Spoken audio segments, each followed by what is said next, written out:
Quando eu me converti, os que não sabiam se tinham pai eram os hippies, que superabundavam em Manaus, tomando chá de cogumelo, ayahuasca, ácido, com quem eu tinha tomado tudo e todas as coisas. Me converti, dias depois eu estava lá no meio deles. No meio deles, pregando, pregando, pregando. Havia uns 3, 4 mil hippies morando em Manaus, indo todos para o mesmo lugar, para a Praça do Congresso, no centro de Manaus. E aí eu vi, meu pai disse, se você quiser, traga-os para nossa casa, meu filho. Nós tínhamos um quintal. E eu comecei a levar para lá uns 120, 130, 140 todo dia. E eles sentavam e eu em pé pregava a palavra com essa mesma Bíblia que está aqui até hoje, que é testemunha de todas essas coisas. Essa Bíblia toda desfolhada e rasgada. Em pé, pregava-lhes a palavra, meu pai vinha, se assentava do lado deles, um cara com periquito nas costas, todo mundo ali fazendo alguma coisa, alguns acendiam um baseado e fumavam, e todo mundo fazendo arte, gargantilha, bracelete, com couro, ou com cobre, ou com o que quisesse. E aí, quantos deles, centenas deles se converteram e o papai e eu os batizamos. Aí depois papai disse, vamos encher a igreja com eles. Igreja presbiteriana, que estava lá imensa, com 33 membros. E aí eu enchi a igreja de hippies e de meus amigos desafetos de luta, de briga de rua, de jiu-jitsu. Minhas ex-namoradas encheram a igreja também.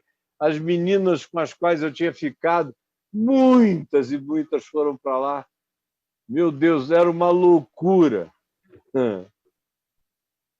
Linda loucura. E meu pai topando todas. E aí nós enchemos o templo, a casa pastoral, um pavilhão que tinha atrás de 2 andares, era hippie para saindo pelo ladrão, e eu pregando de manhã, de tarde, de noite, sábado aquilo ficava entupido. E eles eram, para aquela geração nos anos 70, para os crentes dos anos 70, como essas meninas, essas mulheres, essas pessoas que se diferenciam tanto do nosso padrão, da nossa matrix familiar hoje. E para eles mesmos isso seria um escândalo naquele tempo. Eu me lembro que quando tinha uma menina, uma hippiezinha lésbica, bonitinha, gostosinha, todo outro homem hippie dizia, ah, minha filha, que você só é isso porque você foi mal comida. Se você experimentar papai aqui, ó, eu liquido isso, essa história para sempre. Porque nem eles, naquele tempo, estavam abertos para isto, para essa possibilidade. Nem eles. Eu estive aberto para eles, depois eu me abri para todos os demais que foram chegando. Até o dia em que meu filho, com 18 para 19 anos, me disse, pai, você criou um homem. E aqui está um homem. Mas eu quero dizer para você que eu não pratiquei nada do ponto de vista de relação homoafetiva, homossexual, mas eu sou homoafetivo desde que eu me entendo por gente, eu só consigo me sentir atraído por pessoas iguais a mim, do meu gênero. Aí ele se ajoelhou chorando, chorando, chorando, chorando, chorando, e eu me ajoelhei com ele Era um crepúsculo, às 6h30. Choramos, choramos, choramos. E eu senti uma dor, uma dor, uma dor sem tamanho por ele, pelo que ele podia sofrer nesse mundo. Em momento algum eu pensei em Deus, ele com Deus, não, só pensei nele com os homens. Pensei que até na família ele iria ter dificuldades. E chorei, chorei, chorei, e ele chorou comigo. Ele chorava pelo julgamento que eu iria sofrer, porque ele sabia que eu jamais o haveria de esconder, eu jamais o haveria de negar, jamais o negaria, jamais me olvidaria dele. E ele temia pelo nível de retaliação que eu pudesse sofrer, estando eu na posição que eu tinha naquele tempo. Em 1995, eu levantei e falei, meu filho, obrigado pela verdade. Obrigado, porque agora você me mostrou que eu criei um homem. E fica livre para buscar a tua felicidade.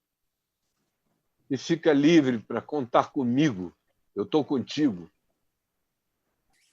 No céu, no inferno, na terra, debaixo da terra.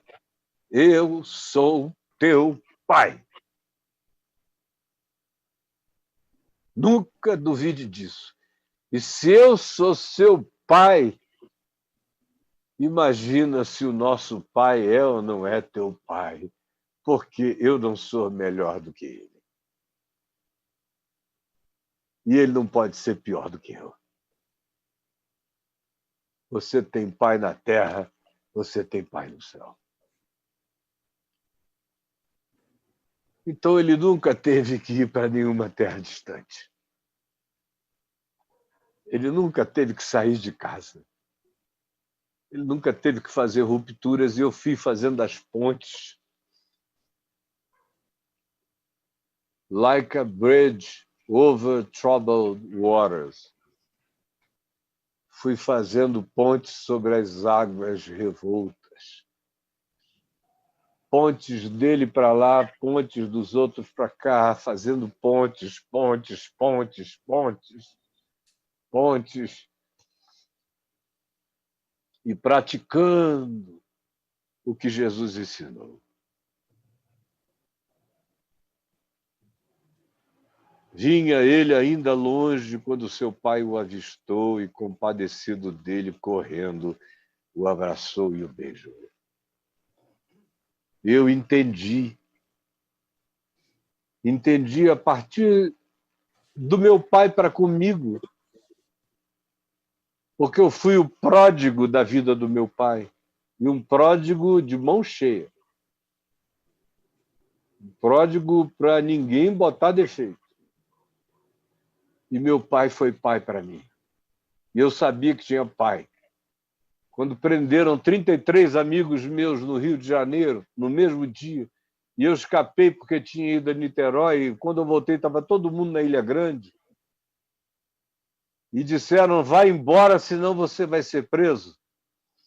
Naquele tempo era na ditadura, 72, 73, no auge daquela repressão. Se você andasse com 1 ou 2 baseados de maconha no bolso, isso já enquadrava você em lei de segurança nacional. E você era mandado para Ilha Grande, junto com presos políticos. Era uma loucura. Os meus amigos sofriam disso. Não tinha nenhum subversivo, só tinha maconheiro. Cheirador de pó, tomador de ácido. Foi todo mundo para Ilha Grande.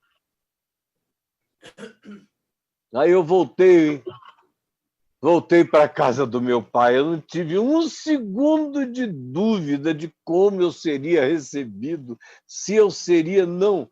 Eu sabia, ele deixou claro a vida inteira que podia mudar o céu e a terra, mas eu tinha pai. E a partir dele, eu decidi que eu seria pai para o mundo.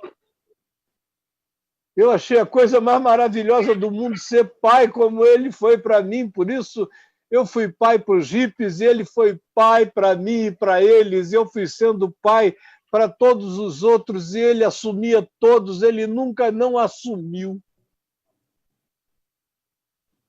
E as gerações foram se sucedendo. Eu morei longe dele a maior parte da vida. E ele mudava nas minhas mudanças, ele via que eu tinha andado um grau a mais, um passo a mais, numa percepção. Quando eu chegava lá, na intenção de explicar, eu via que ele já tinha entendido tudo, que não precisávamos falar nada, porque ele andava na direção. Vinha o filho ainda longe, o pai correndo, foi ao encontro. Nós estamos vivendo num momento em que essas pessoas atuais, essa geração, que nunca mais vai ser como eu e você, como o Guido e a Sandra, como o Bregantin e a Lau, como o Sérgio e a Vera, jamais. Eles vão ser diferentes, não tenham outra ilusão. Ontem eu passei aqui horas falando com uma mãe, com um filho de 12 anos, num estado que saiu do controle. E ela me perguntando, mas por que? Eu falei, olha, não dá para ter uma mãe como você, é impossível. O problema é você vai ter que parar, esse cara está gritando. O próximo grito é da janela, assim, uah! Ele está dando os últimos gritos de socorro. Corre, mas não dá para.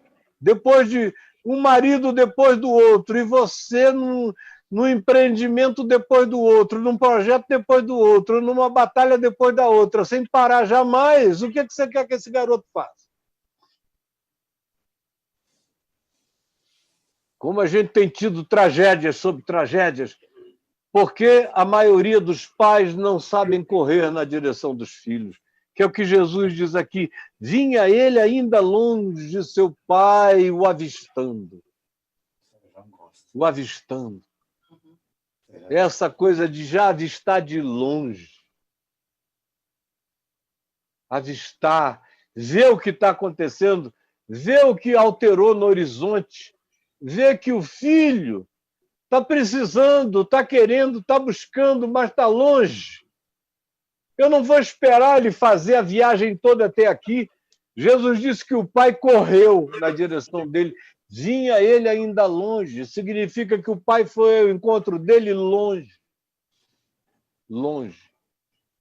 Que eles tiveram que andar um longo caminho de volta para casa. Ele queria encontrar o pai foi e o encontrou. A casa era um detalhe. Eles caminharam juntos. E é isso que eu tenho pedido a Deus, que eu jamais deixe de ser. Alguém que não perceba no horizonte quais são os novos filhos generacionais que estão aparecendo, brotando, querendo encontrar pai, querendo saber se ainda existe pai para eles, se ainda existe Deus para eles, se ainda há graça para eles. E eu quero ser como esse pai, que é a cara de Jesus, ou Jesus é a cara desse pai que ele propõe. E correr na direção deles, e encontrá-los aonde eles estejam, e fazer a viagem junto com eles. Isso demanda um rompimento com um monte de confortos existenciais, morais, psicológicos, culturais. É uma hora de esgarçamento absoluto. Os Adões e Evas das outras gerações não serão mais pais para essa nova geração, se não se esgarçarem se não aprenderem com Jesus esse esgarçamento do Pai, essa mobilidade do Pai, essa não permissão do Pai que haja distanciamento social, nem emocional, nem afetivo, nem psicológico, e que corre na direção deles e abraça.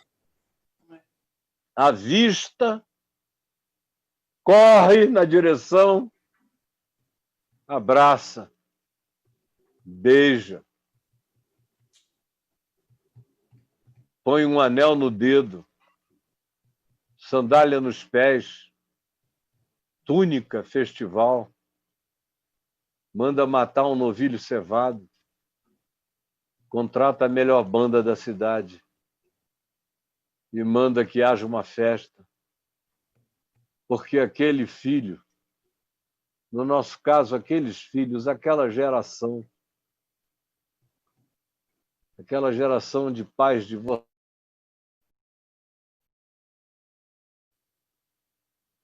aquela geração de pais divorciados, aquela geração de internet, aquela geração de engenharia genética, de mudanças de comportamento impensáveis, quando em 25, 30 anos houve mudanças que não houve em toda a história da civilização humana para trás.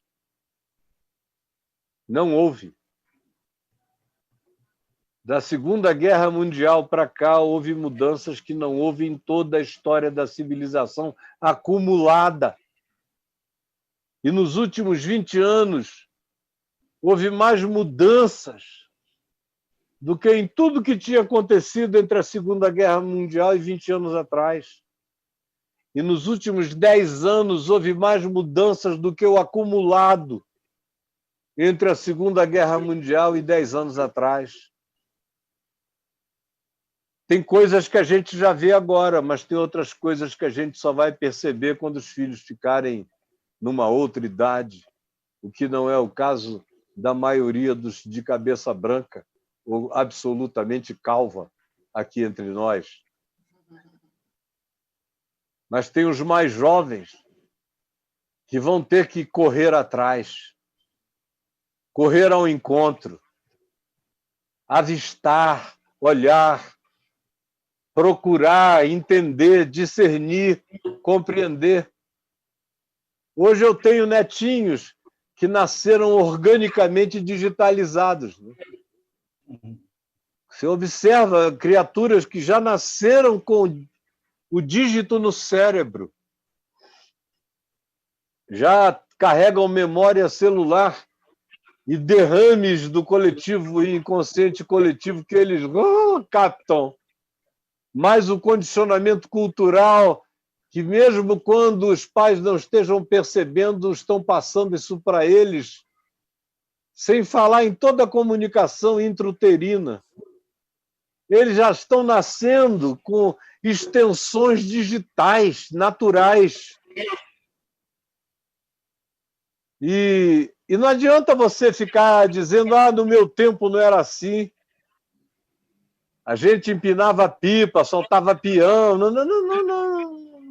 Só se uma bomba atômica ou 300, 400 bombas atômicas acabassem com tudo, a gente voltasse ao zero, aí pode ser que a gente se divertisse outra vez brincando de pipa e de peão. Do contrário, é uma memória exótica da antiguidade. Exótica. E a gente vai ter que... Não tem mais aquela história de vamos fazer um noivado lá em casa com os nossos pais. Numa sociedade pós-moderna, você tem que trazer 3 pais, 3 mães, 3 não sei quantos, 3... É um monte de gente. Não, esse é o meu progenitor, mas quem me criou até os 10 foi fulano, eu tenho uma gratidão danada. E agora o último marido da mamãe é esse aqui, eu adoro também. Então chegam 3 pais e uma mãe. E um garoto que está querendo se casar com o filho da outra família, e não com a filha. E aí, no meio disso, tem a igreja. Sem entender nada, descendo o cacete, com ódio de tudo e de todos, e chamando o pai do filho pródigo de herege, que não deixou de ser pai, mesmo no meio de tamanha ruptura, não deixou de ver, de enxergar e ter a humildade de correr ao encontro, longe, e voltar com ele até em casa e celebrá-lo. A minha oração é dupla, só concluindo. A primeira, sinceramente, é por mim, pedindo ao Senhor que não me deixe fraquejar nesse tempo onde as verdadeiras, profundas e agonizantes mudanças estão acontecendo. E, em segundo lugar, a minha oração é pelo caminho da graça. Porque nós temos sido muito passivos. Muito passivos. Num certo sentido, às vezes, eu penso que a maioria dos grupos do caminho ficam contentes em pensar que estão ligados a mim, em última instância, e que eu sou esse cara que apanha de tudo e de todos, porque eu sou esse pai que vai correndo e abraça à distância os malucos desse mundo, os antagônicos, os polarizados. Eu agora, nesse tempo de eleição, estou tentando diminuir polarização. Eu pego da direita, pego da esquerda, pego do centro, pego de baixo, pego de cima, vou pegando e o pessoal vai ficando louco. Meu Deus, que maluquice é essa? Não consigo entender o Caio. É um elogio para mim quando eu ouço isso. Porque eu peço a Deus que não me entendam, que eu seja loucura para os que se perdem. Que eu seja escândalo para a religião e loucura para a filosofia, para a política, para a ideologia, que eles não entendam. Não entendam. Mas eu gostaria muito que todos nós aqui, nesse dia do aniversário do Brega, que é uma pessoa que não tem nenhum pudor de vendo alguém, um filho do Evangelho de Deus, um ser humano ainda longe, não tem também nenhum pudor de ir e de abraçar e de beijar, e de dar lugar à mesa. Mas eu gostaria que todos aqui fossem assim. E não apenas passivamente acolhedores, mas ativamente relacionáveis. Que cada um aqui seja espiritualmente como o Pai,